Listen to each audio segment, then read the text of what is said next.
నేను మీకు 3 పదాలు చెప్తా. ఆ 3 పదాల్లో ఏది మీకు బాగా నచ్చింది, ఏది ఇష్టమో నాకు చెప్పండి.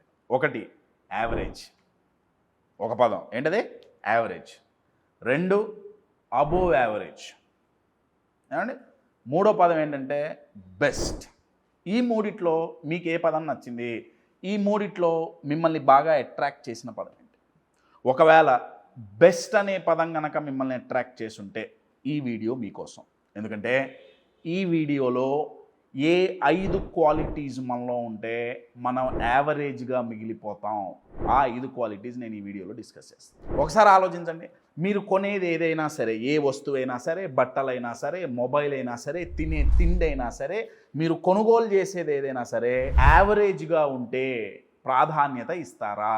ఆర్ మనకున్న బడ్జెట్లో, మన దగ్గర ఉన్న దాంట్లో బెస్ట్ కావాలని కోరుకుంటామా? కదా? ఉన్న దాంట్లో బెస్ట్ కావాలి అని కోరుకుంటాం కదా. అదే రకంగా నా క్వశ్చన్ ఏంటంటే, మనం మన బెస్ట్ ఇస్తున్నామా? నేను ఇప్పుడు చెప్పబోయే క్వాలిటీస్ కనుక మనలో ఉంటే అండి, మనం బెస్ట్గా ఉన్నాం. అబోవ్ యావరేజ్గా కూడా ఉన్నాం. మన లైఫ్, మన గ్రోత్ ఎలా ఉంటుందంటే చాలా యావరేజ్గా ఉంటుంది. అర్థమవుతుందా? సో ఆ క్వాలిటీస్ ఏంటి దీంట్లో తెలుసుకుందాం.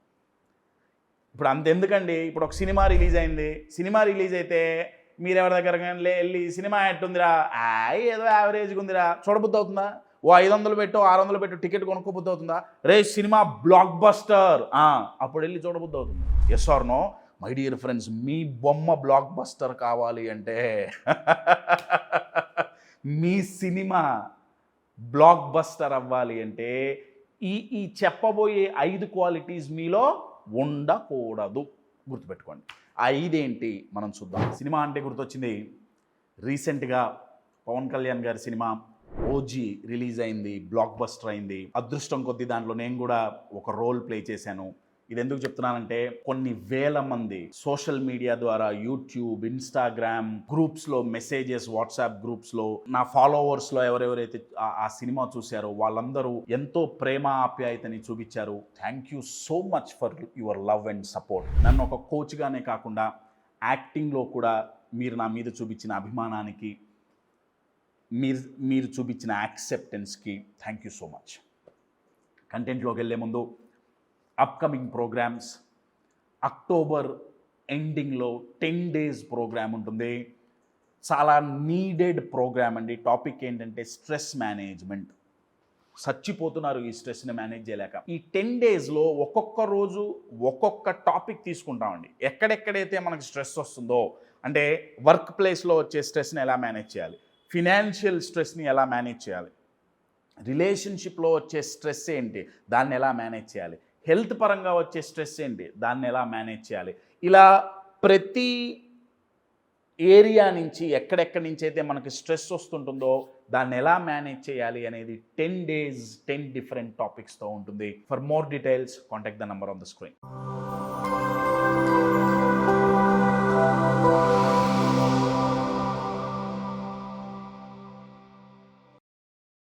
సో 5 క్వాలిటీస్లో ఫస్ట్ క్వాలిటీ అండి, ఎక్స్క్యూజ్ మేకింగ్.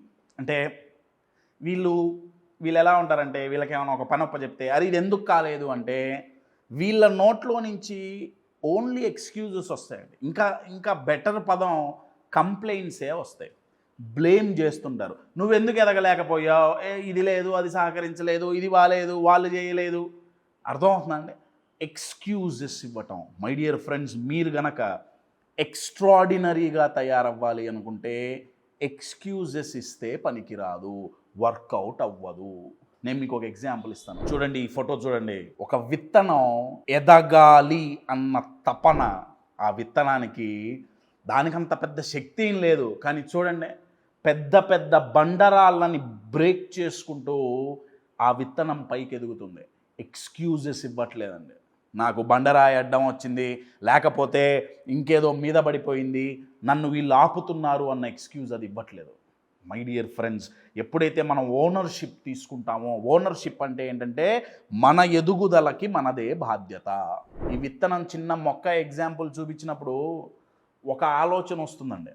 ఏంటంటే అరే కాశ్యప్ ఓకే, ఆ బండి ఉంది, అదేదో పగలగొట్టుకొని బయటికి వచ్చింది, నా ఆ మొక్క కొంచెం బయటకు వచ్చింది, ఎవడన్నా వచ్చి పీకి పారేస్తే ఎదుగుతుందా? ఎవడన్నా వచ్చి తొక్కేస్తే ఎదుగుతుందా? ఆలోచించండి. వినటానికి మోటివేషన్ బాగానే ఉంది. కానీ ప్రాక్టికల్గా ఆలోచిస్తే ఇప్పుడు మనం ఉన్న సమాజంలో మనం ఎదగాలి అనుకుంటే అందరూ వచ్చి ఆ శబాష్ శబాష్ వెరీ గుడ్ ఎదుగు అని సెకండ్ ఇచ్చి సపోర్ట్ చేస్తున్నారా? లేదు కదా. సపోర్ట్ చెయ్యకపోవటం పక్కన పెట్టండి, ఎదగాలి అంటే తొక్కేసే వాళ్ళు చాలామంది ఉన్నారు. ఇప్పుడు ఆ చిన్న మొక్కని తొక్కేస్తే మరి ఎదుగుతుందా? మై డియర్ ఫ్రెండ్స్, మొక్క దానికి ఎవరన్నా వచ్చి తొక్కేస్తుంటే ఆపే శక్తి దానికి లేదు. మనం మనుషులం, మనకుంది. ఆఫ్టర్ ఆల్ ఆ చిన్న మొక్క బండని బ్రేక్ చేయగలిగిందే, మన లైఫ్లో మనల్ని తొక్కేయాలనుకున్న బండరాలను మనం బ్రేక్ చేయలేమా? ఆలోచించండి. ఎక్స్క్యూజ్ ఇచ్చినంత కాలం మనం ఎదగలేం. So first thing is excuse making. మనం ఇవ్వాల్సింది రీజన్స్ కాదండి. యావరేజ్ మైండ్ సెట్ ఉండేవాడు ఏం చేస్తాడంటే వాడు ఓన్లీ రీజన్స్ ఇస్తాడు. బట్ ఎక్స్ట్రాడినరీ మైండ్ సెట్ ఉన్నవాడు ఏం చేస్తాడంటే రీజన్స్ ఇవ్వడు, రిజల్ట్స్ చూపిస్తాడు. సెకండ్ క్వాలిటీ, మనల్ని యావరేజ్, మన లైఫ్ని, మన గ్రోత్ని, మన బిజినెస్ని, మన రిలేషన్షిప్స్ని యావరేజ్గా ఉండేటట్టు చేసే క్వాలిటీ ఏంటయా అంటే కంఫర్ట్ జోన్ అండి. ఇంకా బెటర్గా చెప్పాలంటే కంఫర్ట్కి వీళ్ళు ఎడిక్ట్ అయిపోతారు. ఇది చెప్పడానికి నేను ఫోటో చూపిస్తాను చూడండి. ఇప్పుడు చూడండి, బౌల్లో వాటర్ ఉన్నాయి, వాటర్లో ఒక చేప ఉంది, నా నీళ్లు లీక్ అయిపోతుంది. నా ఆ చేప కంఫర్టబుల్గా అంతే కూర్చొని అయితే అయిందిలే రేపు చూసుకుందాం, ఇవాళ కొన్ని నీళ్ళు ఉన్నాయిగా పడుకొని లేద్దాం, రేపు చూద్దాంలే, అయిపోయినప్పుడు అప్పుడు ఆలోచిద్దాం అనుకుంటే ఏంటి పరిస్థితి? మై డియర్ ఫ్రెండ్స్, చచ్చిపోతుంది. ఎవరైతే కంఫర్ట్కి ఎడిక్ట్ అవుతారో, చాలామంది ఏమనుకుంటారంటే అవునా మేము కంఫర్ట్ జోన్లో ఉన్నాం, బాగానే ఎదిగాం, ఇప్పుడు ఎదగకపోతే వచ్చిన నష్టం ఏంటి, ప్రస్తుతానికి బాగానే ఉంది కదా. ఇక్కడ నష్టం ఎదగకపోవటం ఒక్కటే కాదండి. కంఫర్ట్ జోన్లో అంతే ఉంటే ఫ్యూచర్లో గ్రోత్ పక్కన పెడితే స్లోగా ఏమవుతుందంటే కొద్దో గొప్ప మనం సాధించింది కూడా పోతుంది. అది డబ్బు రూపేనా కావచ్చు, నేమ్ అండ్ ఫేమ్ రూపేనా కావచ్చు, రిలేషన్షిప్స్ రూపేనా కావచ్చు.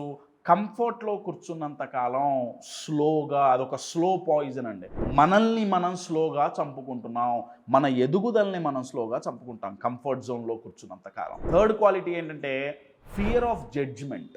ఫియర్ ఆఫ్ జడ్జ్మెంట్ అంటే అర్థం ఏంటంటే వీళ్ళకి ఒక మంచి గోల్ ఉంటుంది, నెక్స్ట్ 5 ఏళ్లలో ఇది చెయ్యాలి, లేకపోతే నెక్స్ట్ 10 ఏళ్లలో ఇంతగా ఎదగాలి, చాలా పెద్ద గోల్ ఉంటుంది, చాలా మంచి గోల్ ఉంటుంది. కానీ వీళ్ళు ఫస్ట్ కొన్ని రోజులు ఆ గోల్ మీద బాగానే ఫోకస్ చేస్తారు. కానీ స్లోగా వీళ్ళ మైండ్లో ఏమవుతుందంటే ఈ చుట్టుపక్కల ఉండే వాళ్ళకు డౌట్ కావచ్చు, లేకపోతే వాళ్ళకి మీరంటే ఇష్టం లేకపోవటం కావచ్చు, రీజన్ ఏదైనా కానీ ఇది చేస్తే నీ వల్ల ఏమవుతుందిలే, ఇది మంచి గోల్ కాదులే, ఇది ఇప్పటికి అవ్వాలే, ఈ మాటలకు భయపడి నలుగురు ఏమనుకుంటారో అని భయపడి వాళ్ళ గోల్స్ని వాళ్ళు వదిలేసుకుంటున్నారండి. అంటే ఇక్కడ ఒక బోర్డర్ ఉండాలండి. అంటే ఎవరు ఏమనుకున్నా సరే నీ గోల్ మీద నువ్వు ఫోకస్ చేయి అని చెప్పాలి. కానీ ఒక టర్మ్స్ అండ్ కండిషన్స్తో చెప్తానండి. ఆ టర్మ్స్ అండ్ కండిషన్ ఏంటంటే ఆ గోల్ పాజిటివ్ గోల్ అయి ఉండాలి, పర్పస్ డ్రివెన్ గోల్ అయి ఉండాలి. అంటే నేను తాగి తందనాలు ఆడతా, బట్టలు ఇప్పుకొని తిరుగుతా, ఎవడేమనుకుంటే నాకేంటి, అక్కడ వర్తించదండి. రైట్? మన గోల్ మంచి గోల్ అయి ఉండే, దానికి మంచి పర్పస్ అయి ఉండే. ఎందుకంటే అండి మనకున్న విజన్ రియాలిటీలోకి వచ్చేంత వరకు మన చుట్టుపక్కల వాళ్ళకి అది అర్థం కాదు. గెలీలియో భూమి గుండ్రంగా ఉందన్నారు, చెప్పులతో రాళ్లతో కొట్టి జైల్లో పెట్టారు. ఎందుకు?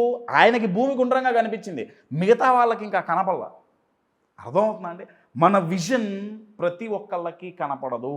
వాళ్ళకి అది రియాలిటీలో వచ్చేంత వరకు వాళ్ళు ఏమనుకుంటారు అన్న జడ్జిమెంట్ని మనం మైండ్లో పెట్టుకోకూడదు. ఫోర్త్ క్వాలిటీ, మనల్ని యావరేజ్గా ఉంచే క్వాలిటీ ఏంటంటే ఇన్కన్సిస్టెంట్ ఎఫర్ట్స్. అంటే వీళ్ళకి మంచి గోల్ ఉంది, చేయాల్సిన పని చేస్తారు, కానీ మాయిదారు రోగం ఏంటంటే కన్సిస్టెన్సీ ఉండదు. కన్సిస్టెన్సీ అంటే రెగ్యులర్గా చెయ్యరు. అంటే ఏదో మూడొచ్చినప్పుడు ఆ గ్రోత్ రిలేటెడ్, ఆ గోల్ రిలేటెడ్ పని ఏదో చేస్తారు, గోల్స్ మంచిగా పెట్టుకుంటారు. కానీ వీళ్ళేంటంటే మూడ్ డ్రివెన్ పీపుల్. మూడు ఉంటే చేస్తారు, లేకపోతే లేదు. లేదేదో చిన్న ఇబ్బంది వచ్చింది, ఇక అది పక్కకు పోయింది, ఇక కన్సిస్టెన్సీ లేదు.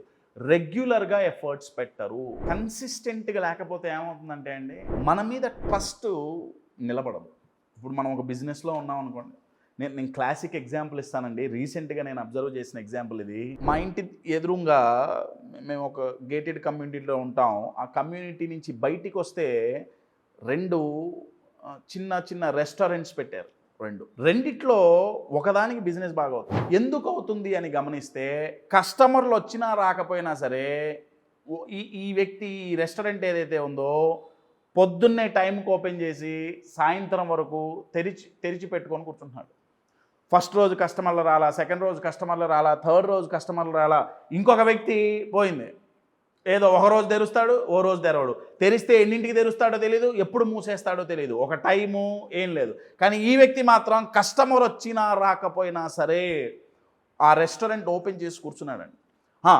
బిజినెస్ రావటానికి కొన్ని రోజులు పట్టింది కాదనట్లా, కానీ ఎప్పుడైతే క్లయింట్స్ వాళ్ళల్లో కన్సిస్టెన్సీని చూశారో, వీడు రెగ్యులర్గా కనపడుతున్నాడు, క్లయింట్ నమ్ముతాడండి. అర్థమవుతుందా? మనల్ని మార్కెట్లో నమ్మాలి అంటే, మనం ఎదగాలి అంటే మన క్లయింట్స్ మనల్ని నమ్మాలి. బిజినెస్ పర్స్పెక్టివ్లో చూసుకుంటే మనం చేయాల్సిన పని కన్సిస్టెంట్గా చేస్తేనే, ఆ ఎఫర్ట్స్ రెగ్యులర్గా పెడితేనే రిజల్ట్స్ వస్తాయి, లేకపోతే రిజల్ట్స్ రావు. మనం ఫస్ట్ మాట్లాడుకున్నాం, రీజన్స్ కాదు, ఎక్స్క్యూజెస్ ఇవ్వకూడదు. ఫస్ట్ దాంట్లో ఎక్స్క్యూజెస్ మనం ఇస్తున్నాం. కన్సిస్టెంట్గా లేకపోతే అప్పుడు నేచరే ఎక్స్క్యూజ్ చెప్తుంది. అర్థమవుతుందా అండి? సో కన్సిస్టెంట్గా ఎఫర్ట్స్ పెట్టాలి. ఈ 4 లేకుండా, ఫస్ట్ చెప్పినట్టు ఎక్స్క్యూజెస్ ఇవ్వకుండా, రీజన్స్ కాకుండా రిజల్ట్స్ గురించే ఫోకస్ చేస్తూ, కంఫర్ట్ జోన్లో లేకుండా చేయాల్సిన పనులు చేయటం. థర్డ్, ఫియర్ ఆఫ్ జడ్జిమెంట్ని పక్కన పెట్టి కన్సిస్టెంట్గా ఎఫర్ట్స్ పెట్టినా, ఈ 4 ఉన్నా కానీ ఇప్పుడు ఈ లాస్ట్ చెప్పే క్వాలిటీ ఇది గనక ఉంటే, ఈ 4 లేకుండా ఈ ఒక్కటి ఉన్నా కానీ వేస్ట్ అండి. ఆ క్వాలిటీ ఏంటయ్యా అంటే, ఆ 5వ క్వాలిటీ ఏంటయ్యా అంటే నెగిటివ్ కంపెనీ అండి. నెగిటివ్ కంపెనీ అంటే ఇదేదో కొత్త కంపెనీ కాదు. నెగిటివ్ కంపెనీ అంటే అర్థం ఏంటంటే, మన చుట్టుపక్కల ఉండేవాళ్ళు, మన స్నేహం ఎవరితో చేస్తున్నాం, అది చాలా ఇంపార్టెంట్. మనం ఎక్కువగా ఎవరితో టైం స్పెండ్ చేస్తున్నాం. ఇక్కడ నెగిటివ్ అన్న పదం సిచ్యువేషనల్ అండి. నా దృష్టిలో సిచ్యువేషనల్ అంటే ఏంటంటే, మనం ఒక గోల్ పెట్టుకొని ఎదగాలనుకున్నప్పుడు ఎవరితో టైం స్పెండ్ చేస్తే ఎదగమో, నా దృష్టిలో వాళ్ళందరూ నెగిటివ్ కంపెనీయే, వాళ్ళు మంచోళ్ళైనా కానీ. అర్థమవుతుందా? నేను ఇందాక ఒక మాట అన్నా, మన విజన్ అందరికీ కనపడదు రియాలిటీలోకి వచ్చేంత వరకు. ఎవరెవరైతే చూడలేకపోతున్నారో వాళ్ళు కన్సర్న్ వల్ల కావచ్చు, మన మీద ఇష్టం వల్ల కావచ్చు, ప్రేమ వల్ల కావచ్చు, భయంతో కావచ్చు, మనల్ని డిస్కరేజ్ చేస్తుంటారు, డీమోటివేట్ చేస్తుంటారు. వాళ్ళ ఇంటెన్షన్ మంచిదే అండి, కానీ మనం ఇమోషనల్గా వాళ్ళతో ఎక్కువ టైం స్పెండ్ చేస్తే మన ఎనర్జీ డ్రైన్ అవుతుంది. సో నెగిటివ్ కంపెనీ చాలా చాలా డేంజర్ అండి, చాలా చాలా డేంజర్. అందుకే కదా ఎప్పుడు ఒక ఎగ్జాంపుల్ ఇస్తుంటారు, ఒక పాడైపోయిన పండు పక్కన మంచి పండు పెడితే అది కూడా పాడైపోతుంది, ఎందుకంటే అంటుకుంటుంది, అదొక అంటువ్యాధి. ఎనర్జీస్ కంటేజియస్ కదండి. మీరు నెగిటివ్ పీపుల్తో ఒక నెల రోజులు టైం స్పెండ్ చేయండి, మీరు కూడా అదే మాట్లాడుతుంటారు. అదే పాజిటివ్ పీపుల్తో టైం స్పెండ్ చేస్తే మీరు కూడా ఆ పాజిటివ్ మెంటాలిటీయే డెవలప్ చేసుకుంటారు. అది పాజిటివ్ అంటారా, కరేజ్ అంటారా, కాన్ఫిడెన్స్ అంటారా, ఏదైనా కానీ. అందుకే మీ గోల్తో సింక్ అయ్యే వాళ్ళతో ఉండాలి. నెగిటివ్ కంపెనీ గనక ఉంటే మనం యావరేజ్గానే ఉంటాం. My dear friends, 5 deadliest qualities మీరు డిసైడ్ చేసుకోండి. యావరేజ్గా ఉంటారా, ఎక్స్ట్రాడినరీగా ఉంటారా, బెస్ట్ వర్షన్, మీ బెస్ట్ వర్షన్ మీరు ఇస్తారా, మీరు డిసైడ్ చేసుకోండి. లేదు కశ్యప్ మేము యావరేజ్గానే ఉంటాం, అయితే మీకు వచ్చేవి కూడా అన్నీ యావరేజ్గానే వస్తాయి. బెస్ట్ ఎక్స్పెక్ట్ చేయకండి.